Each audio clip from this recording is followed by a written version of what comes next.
தேவனுக்கே மகிமை. சங்கீதம் 86:17. கர்த்தாவே, நீர் எனக்குத் துணை செய்து என்னைத் தேற்றுகிறதை என் பகைஞர் கண்டு வெட்கப்படும்படிக்கு எனக்கு அனுகூலமாக ஒரு அடையாளத்தைக் காண்பித்தருளும். நான் தயவு பெற்றதற்கான அடையாளத்தை எனக்குக் காண்பித்தருளும். தாவீது ராஜா இந்தப் பாடலில் ஒரு பெரிய விடுதலையை அல்ல, ஒரு சிறிய அடையாளத்தைக் கேட்கிறார்.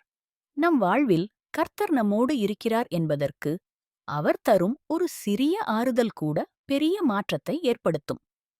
தேறுதலின் அடையாளம்: உலகம் உங்களை வெறுத்தாலும் கர்த்தர் உங்களை தேற்றுகிறவர். பகைவர் வெட்கப்படுவர்.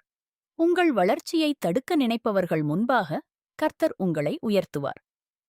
அற்புதமான உதவி: கர்த்தர் தாமே உங்களுக்குத் துணையாக நின்று காரியங்களை வாய்க்கப் பண்ணுவார். ஜெபம். அன்புள்ள இயேசுவே, உம்முடைய தயவின் அடையாளத்தை இன்று என் வாழ்வில் காண்பியும். என்னைச் சூழ்ந்துள்ள போராட்டங்கள் மாறட்டும். நீர் எனக்குத் துணையாகவும் தேறுதலாகவும் இருக்கிறீர் என்பதை நான் உணரச் செய்யும். இயேசுவின் நாமத்தில் பிதாவே, ஆமென்.